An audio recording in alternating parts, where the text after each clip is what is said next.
Assalamualaikum warahmatullahi wabarakatuh. Bapak Ibu guru hebat, bertemu lagi dengan saya, Christian Wibisono, calon guru penggerak angkatan 4, dari Kabupaten Ponorogo. Kali ini saya akan memaparkan modul 3.2 dimulai dari diri, tentang pengelolaan sumber daya.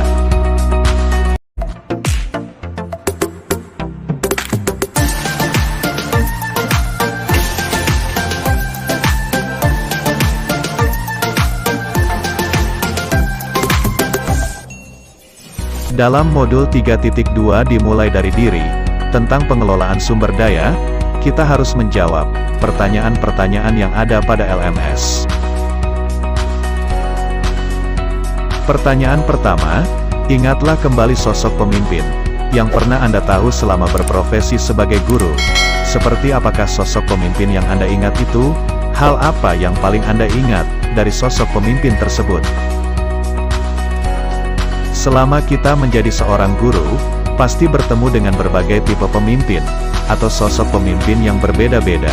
Mereka memiliki gaya memimpin yang tidak sama, antara pemimpin satu dengan pemimpin yang lain. Berikut adalah beberapa contoh sosok pemimpin, yang pasti semua guru pernah mengalami. Pemimpin yang menyerahkan segala urusan, kepada anak buahnya, beliau hanya turun tangan jika ada permasalahan terkait sistemnya. Jika tidak ada permasalahan, lebih cenderung diam, yang penting segala urusan lancar. Campur tangan, sepertinya menjadi hal yang sangat tabu untuk dilakukan, karena tipe seperti ini menganggap, bahwa para pendidik itu bukan lagi waktu diatur dan diberikan arahan. Pendidik memiliki usia yang sudah bisa menentukan jalan hidupnya, yang penting kewajiban mereka dilaksanakan. Pemimpin yang visioner, pemimpin yang segala sesuatu harus memiliki visi atau tujuan yang jelas, dan harus tercapai. Pemimpin seperti ini, sudah memiliki gambaran untuk melakukan apa, dan apa yang harus dilakukan anak buah ke depannya. Selalu melibatkan banyak orang dalam melakukan segala program. Setiap warga sekolah yang dipimpin sosok seperti ini, harus berpikir dan bergerak melakukan hal sama, bergerak ke depan, sesuai rencana yang telah dibuat. Sosok pemimpin seperti ini, lebih peka terhadap permasalahan yang terjadi dengan anak buahnya. Terkadang hal sekecil apapun, menjadi sorotan yang harus diselesaikan. Sosok pemimpin seperti ini menganggap bahwa, setiap permasalahan yang dihadapi anak buahnya, akan menghambat terhadap etos kerja, maka perlu secepat mungkin untuk diatasi. Sosok pemimpin yang otoriter, segala kebijakan harus menurut dia. Anak buah itu hanya pelaksana, tidak punya hak untuk membuat kebijakan dan aturan.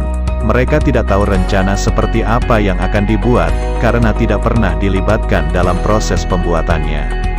Mereka hanya harus melaksanakan terhadap apa yang telah dibuat dan diputuskan pemimpin. Informasi tidak begitu diperhatikan jika datangnya dari bawahan. Tidak ada kebermaknaan anak buah dalam menentukan putusan yang akan diambil. Pusat penentu adalah pemimpin. Gerak langkah, pola pikir dan pola kata harus mengikuti apa yang diinstruksikan sosok pemimpin ini. Pertanyaan kedua, setelah mengingat sosok pemimpin yang Anda tahu, menurut Anda, pribadi seperti apakah sosok pemimpin yang ideal? Apa saja sebetulnya tugas seorang pemimpin? Sosok pemimpin yang ideal adalah pemimpin yang mampu menggerakkan orang lain untuk bergerak bersinergis, merealisasikan visi misi yang telah dibuat. Mereka selalu mengakomodir setiap aspirasi dari anak buah, dan selanjutnya mampu memunculkan ide kreatif dan inovatif untuk memajukan institusi yang dipimpinnya. Mereka memiliki pandangan yang tidak hanya berkutik di tempat, akan tetapi sudah beberapa langkah maju ke depan dengan pedoman yang telah dipegang. Sebagai panduan dalam melakukan suatu kebijakan, pemimpin ideal akan berusaha untuk mengenal lebih dalam tentang karakter yang dimiliki anak buahnya. Perbedaan karakter akan membantu pemimpin untuk memaksimalkan tugas. Fungsi dan peran anak buahnya, membantu pemimpin, memilah dan memilih tindakan apa yang cocok terhadap anggotanya. Tugas seorang pemimpin yaitu, pertama harus mengusung visi yang jelas, mengarahkan arah jalan atau tujuan jelas, yang akan dicapai bersama. Yang kedua, mampu memberikan pengaruh positif pada seluruh orang yang dipimpin, sebagai dasar dalam memaksimalkan keberagaman. Yang ketiga, pemimpin selalu memegang teguh akan komitmen dari sebuah proses yang akan sedang dan telah dilakukan. Keberhasilan kepemimpinan dapat diraih jika pemimpin dapat menghadapi dan melangkahi setiap duri yang menghalangi langkahnya untuk mencapai sebuah tujuan. Ketiga, masih ingatkan kita, apa yang dimaksud dengan ekosistem saat belajar biologi dulu? Apabila kita menganggap sebuah sekolah adalah sebuah ekosistem, apa sajakah faktor-faktor yang memengaruhi ekosistem sekolah? Ekosistem merupakan proses yang dilakukan makhluk hidup dengan alam sekitarnya, sebagai buah dari interaksi timbal balik keduanya. Ada beberapa faktor yang mempengaruhi ekosistem sekolah, diantaranya cara atau metode mengajar yang digunakan pendidik, kurikulum yang diberlakukan sekolah, cara berinteraksi guru dan murid, cara berhubungan murid dengan murid, peraturan sekolah yang diterapkan, dan materi ajar yang disampaikan guru pada muridnya. Pertanyaan keempat, apa yang Anda ketahui tentang peran seorang pemimpin dalam pengelolaan sumber daya di sekolah? Apa saja sumber daya yang dimiliki oleh sekolah? Pemimpin dalam mengelola sumber daya memiliki peran aktif untuk menunjang keberhasilan proses pembelajaran dan keberlangsungan sekolah, mulai dari perencanaan, pengawasan, pengambilan keputusan dan menjadi motivator untuk memajukan dan memberdayakan sumber daya yang ada di sekolah. Sumber daya yang dimiliki sekolah meliputi visi misi sekolah, kurikulum, program kerja sekolah, keuangan, kualitas guru, kualitas peserta didik, kepemimpinan, sarana, prasarana pendidikan dan media belajar, penataan lingkungan sekolah, serta lokasi strategis sekolah. Yang kelima, bagaimana Anda menggambarkan posisi diri Anda dalam ekosistem sekolah? Berikanlah gambaran diri Anda dengan menyebutkan kekuatan dan kelemahan yang dimiliki dalam pengelolaan sumber daya sekolah. Guru memiliki posisi yang mampu memberikan pengaruh, serta melibat aktifkan, dalam menciptakan hubungan harmonis dan selaras dengan kepala sekolah, pengawas, murid, tenaga kependidikan dan guru lainnya. Kekuatan yang dimiliki berpikir ke depan, untuk mampu mengelola dan memaksimalkan sumber daya, untuk kemajuan dan selalu belajar untuk mampu mengorganisir sumber daya yang ada di sekolah.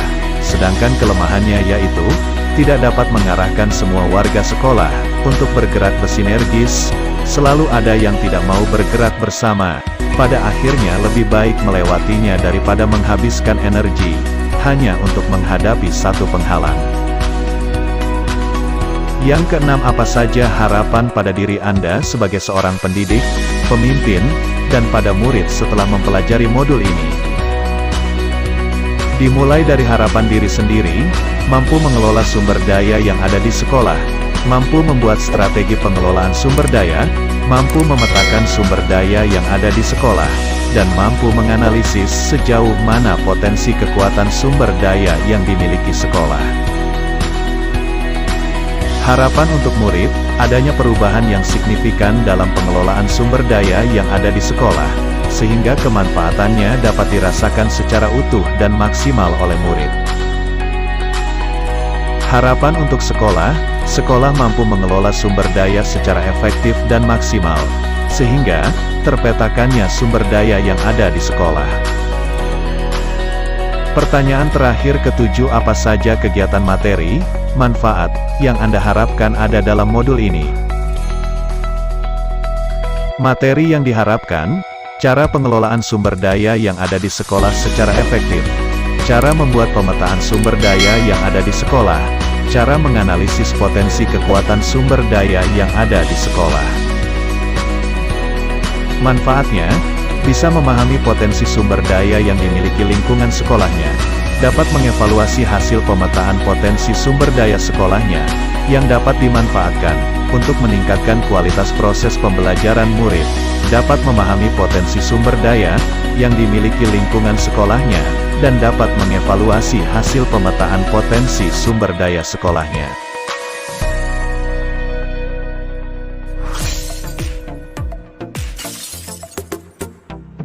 Bapak Ibu guru yang hebat, demikian materi yang dapat saya sampaikan. Sampai jumpa pada video saya selanjutnya.